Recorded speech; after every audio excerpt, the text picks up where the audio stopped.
भैया आप यहाँ आ जाइए, बारिश रुकने तक आराम से मेरी दुकान पर बैठिए। रमेश बारिश में भीगे हुए उस आदमी को अपने पास बुलाता है। उसकी दुकान छोटी थी, लेकिन फिर भी उस बेसहारा आदमी को बैठने के लिए जगह देता है। अरे भैया, जब घर से बाहर निकले थे तो छतरी लेकर निकलते। मॉनसून शुरू हो चुका है, कब बारिश शुरू हो जाए कुछ पता नहीं चलता। हाँ, तुम ठीक कह रहे हो, लेकिन मेरे पास तो रहने के लिए छत भी नहीं है।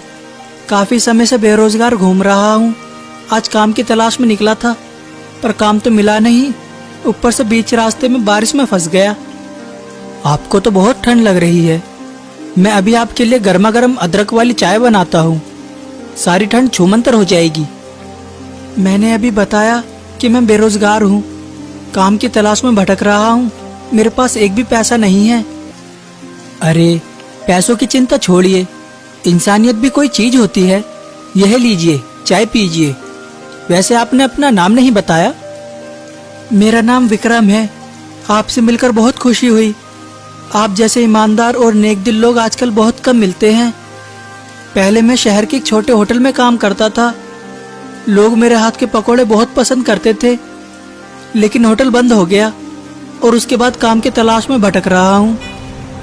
रमेश और विक्रम काफी देर तक बातें करते रहे।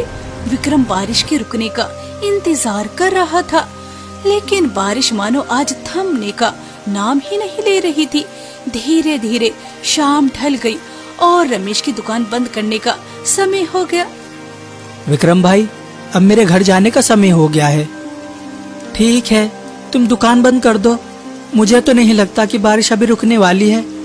शायद मुझे इसी बारिश में भीगते हुए जाना पड़ेगा। अरे विक्रम भाई, मैंने आपको भाई सिर्फ कहने के लिए नहीं कहा, दिल से माना भी है। आज रात आप मेरे घर पे ही रुक सकते हैं।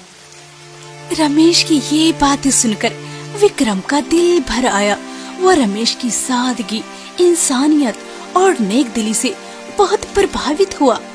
इसके बाद रमेश ने अपनी दुकान बंद की और विक्रम को अपने साथ घर ले गया। घर पहुंचकर दोनों ने साथ बैठकर खाना खाया।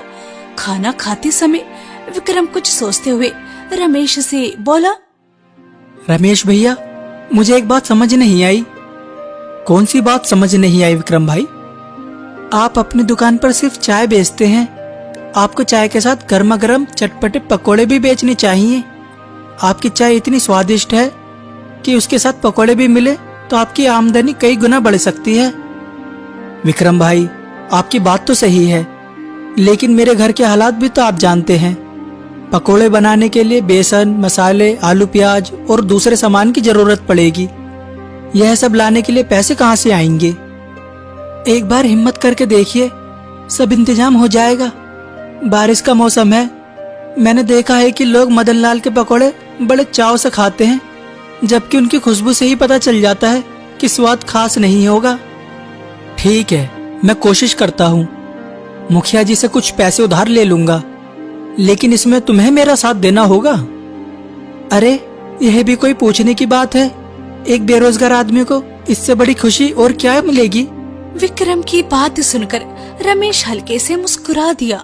अगली सुबह विक्रम के लिए नई उम्मीद लेकर आई। दुकान खोलने से पहले रमेश गांव के मुखिया के घर पहुंचा।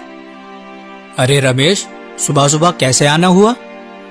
मुखिया जी, मुझे कुछ पैसों की जरूरत है। अगर आप थोड़े पैसे उधार दे दें तो आपका बहुत उपकार होगा।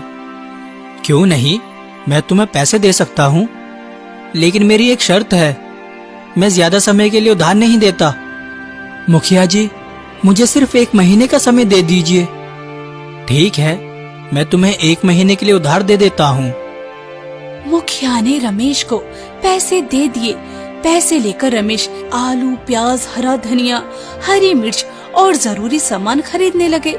सामान खरीदते समय सब्जी वाले ने मुस्कुराते हुए पूछा, क्या बात है रमेश भैया, आज तो बहुत सारा सामान खरीद रहे हो। कोई बड़ी दावत का इंतजाम है क्या? नहीं भाई, मैंने नया काम शुरू किया है।